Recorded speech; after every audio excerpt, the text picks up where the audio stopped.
Opa, jump! Nu. 1405, Timur a murit. Se mai întâmplă. Hai să intrăm. Trebuie să luăm jos pantofii. Am și o întrebare, domnule ambasador al clădirii lui Timur. Te-ai abonat pe canalul meu de YouTube? Să nu spuneți că cum arată ochiul la un video. No, prieten, cum vă place? Eu zic că m-am făcut frumos. Rahmat.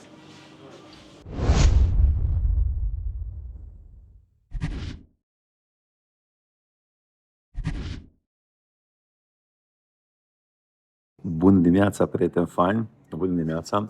Am venit să luăm micul dejun, dar recunosc că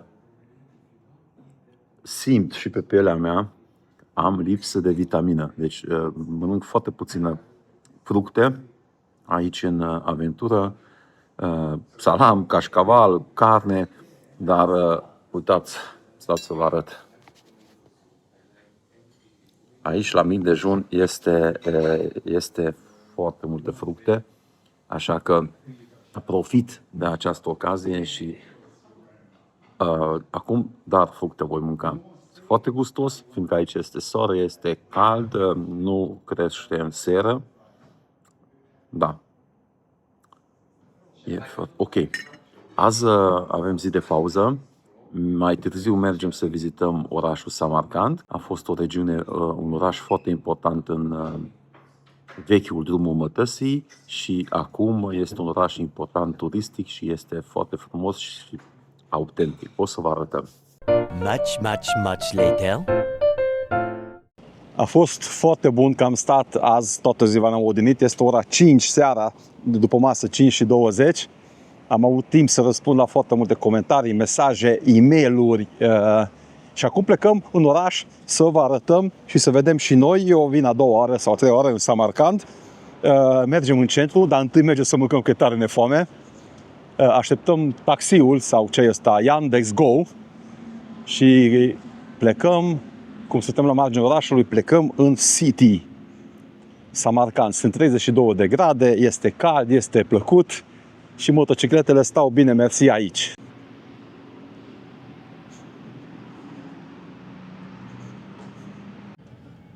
Suntem într-o taxi, cred că Chevrolet, ce să fie altceva. Și mergem spre centru, cum am spus. Clima nu are mașina sau nu știu, nu funcționează, așa că folosim clima din anii 90 sau clima cum avem pe motor. Cum vedeți? Venim pe niște stăduțe interesante, partea nevăzută de turiști.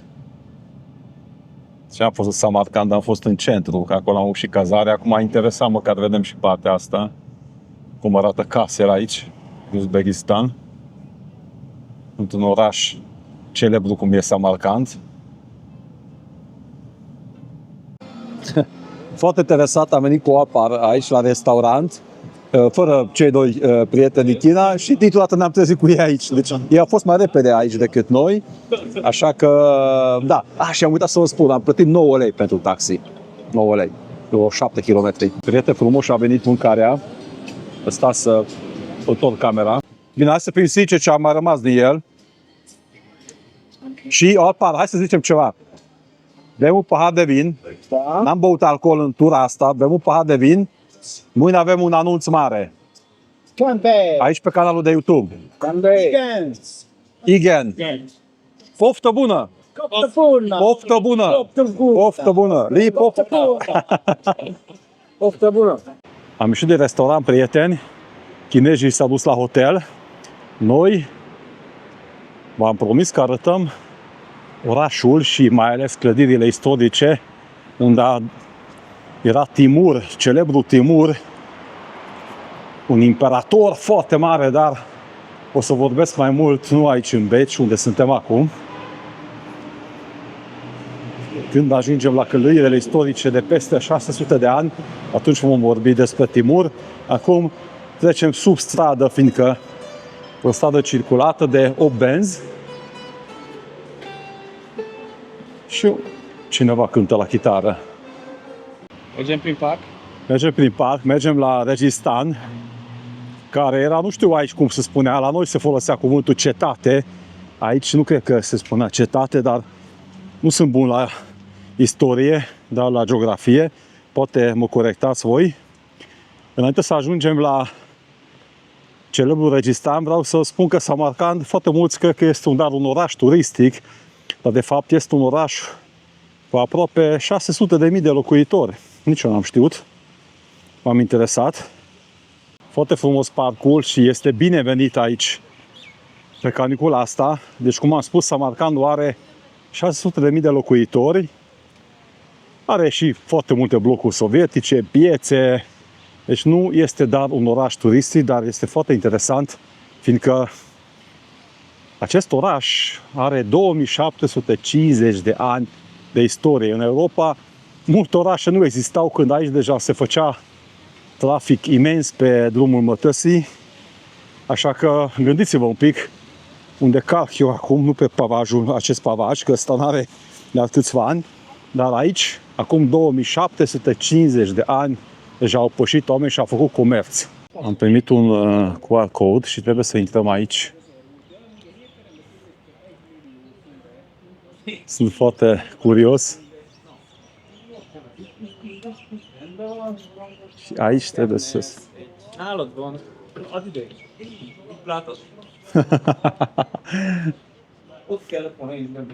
Da, hai pe acolo.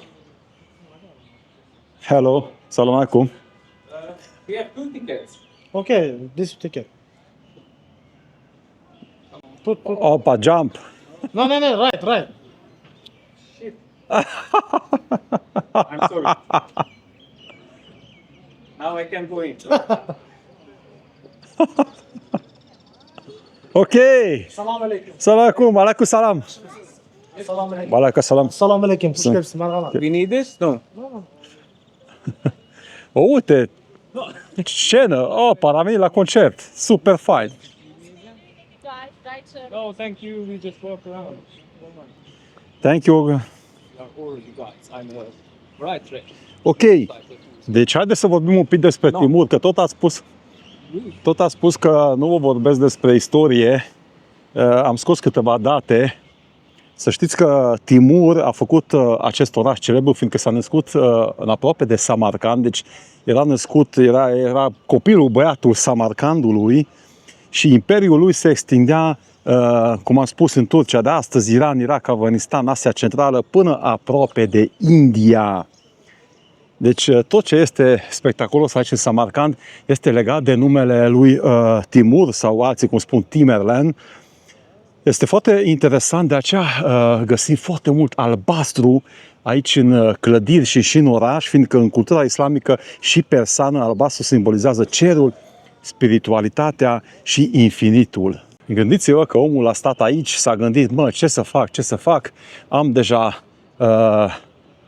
un imperiu imens din India până în Turcia. Gândiți-vă ce imperiu mare, că noi acum am venit 7000 de kilometri și știm cât înseamnă, și a zis, hai să invadez China.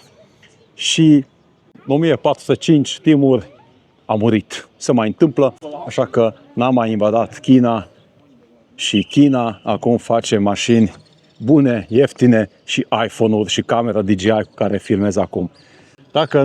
Dacă invada Timur China, poate că nu filmam cu DJI, poate filmam cu Timur 6 Action Cam. Haideți, prieteni, să intrăm în curtea interioară. Aici se intră.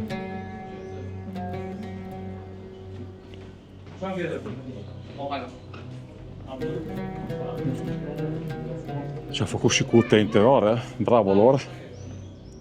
Acum sunt niște coturi aici, nu știu ce se întâmplă, dar aici e curtea cu copaci. Copacii sigur n-au 2850 de ani, nici păsările, dar zona e frumoasă.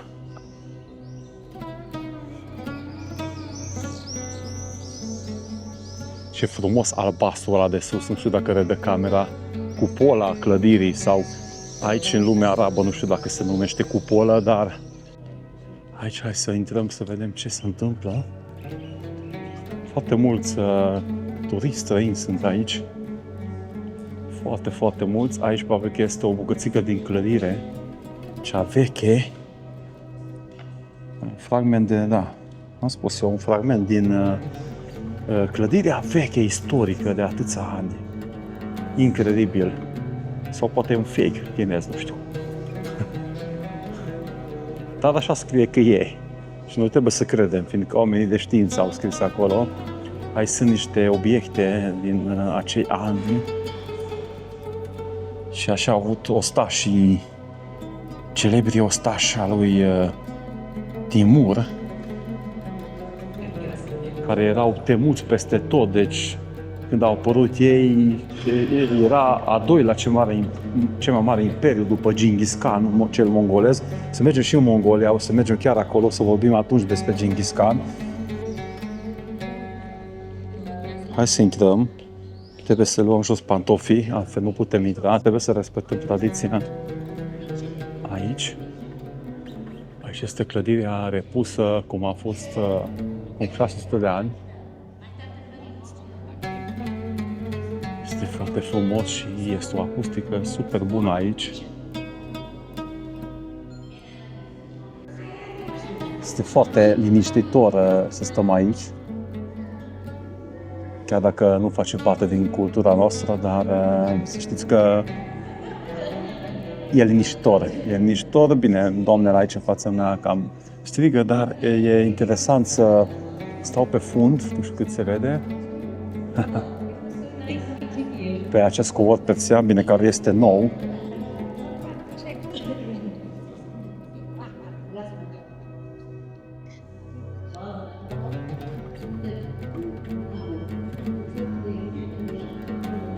Și acolo, nu știu dacă vedeți, stați așa, nu ăsta, mai încolo se văd zidurile cetății, care avea 6 porți când Genghis Khan în 1220 a invadat Samarkandul.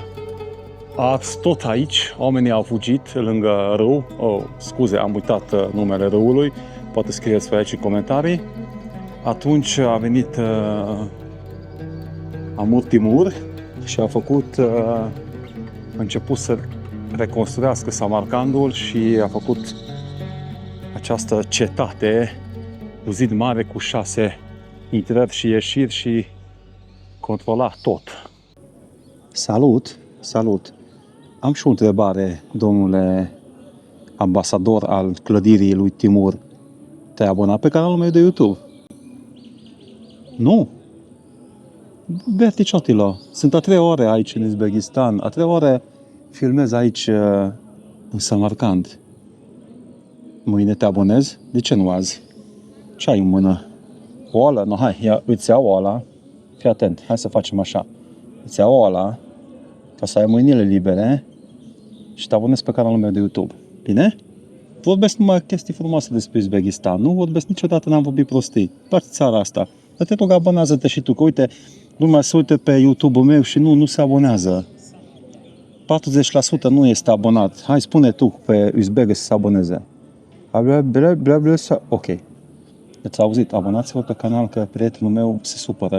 Este ceva orchestră din Rusia, cum am înțeles, dar mâine va avea concertul. Acum au probele de sunet. Хорошо, ați înțeles. E bine, zice. E bine. Să rămână.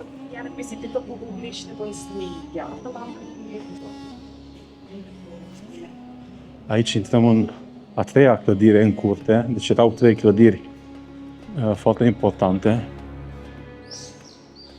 Am același lucru, același design peste tot și acum deja au dat drumul la lumini, adică se întună că este ora 8 și 5 minute și am înțeles la 8 jumate va fi complet întuneric. O altă vlogăriță, nu știu de unde e. Bine, o să spună pe română, păi din România, mă. Aici deja sunt, cum am spus, dați străini. Și mi-a scris ieri, după videoul de la Tashkent, că cum puteți veni aici și mi-a spus că sunt zboruri din Turcia, deci cu Turkish Airlines zboară aici Turkish-ul zilnic, mai multe curse, Samarkand, în Tashkent, deci se poate veni cu avionul, merită. Trebuie să mâncăm înghețată, fiindcă sunt și acum 30 de grade. Asta seara. Trebuie să plătim întâi. Hello, să rămână. Deci aici trebuie să plătim întâi, după aceea ne dă tanti înghețata. Aici sunt prețurile. O înghețată costă 37.000. Bine, 37.000 costă 2 lei. Foarte slab banilor aici. Am plătit 1 milion la mâncare cu băieții. Hai să gustăm înghețata. Foarte gustos. Nu știu câte grade sunt, dar este foarte cald. Și înghețata este perfect după ce am mâncat. Bine că n-am băut bere. Lumea ascultă la probele de sunet al formației simfonice, o formație care cântă muzică simfonică. Mâine va fi, din păcate, no. Eu, ca muzicant, îmi place orice muzică, dar clădirea asta așa iluminată îmi place și mai mult. E locul superb pentru concert. Noi mâine deja vom fi în Dușanbe, în capitala Tajikistanului, la 400 de kilometri de aici. Am venit aici la Barber Shop să ne tundem. Opa, ce frumos te-ai făcut! Cu sufletul. Deci, băiatul, uite, la 17 ani muncește, nu-i frică de muncă. 5. De 5 ani? De aici. De la 12 ani? Da, asta este. Vezi? Mulți tineri care numai pe PlayStation și pe telefon. Învățați. Ioi. It's cold? Холодно? Nu, e холодно. Русский понимаете, да? Чуть-чуть. Это здорово.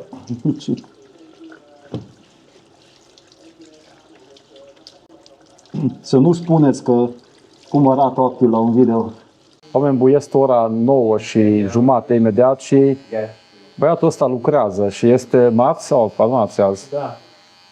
Deci când la noi la ora 5-6 spune că nu te mai iau la tuns, fiindcă merg acasă, ăsta la marți la ora 9 jumate lucrează și își face treaba chiar foarte bine și foarte politicos este. Știi, engleză este foarte politicos. Very nice. Îi deranjăm aici, îi deranjăm. Sorry. Deci este un băiat foarte bine crescut, lucrează aici într-un salon destul de frumos. Luați exemplu, băieți. Opa, ne facem frumos. Mâine, dacă facem anunțul cel mare, trebuie să fim frumoși, nu? Și pentru Paul, pe bine. Pentru noroi, da, ai dreptate. Da, nu. Ne vedem la final, să vedem cum iese. No, prieteni, cum vă place? Eu zic că m-am făcut frumos. Acum plătim, o să vedem cât costă. Man, thank you very much. Thank you very much. Welcome. Rahmat.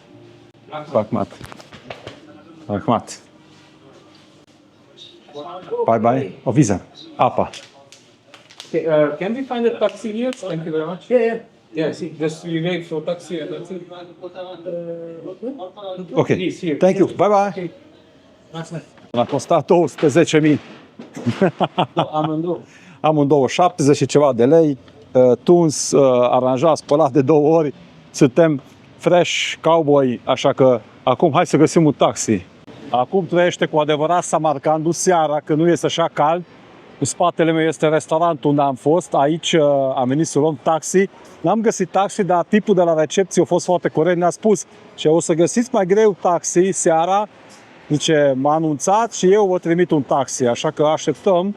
Tipul de la recepție a zis că undeva în 10 minute trebuie să vină. Suntem foarte fericiți.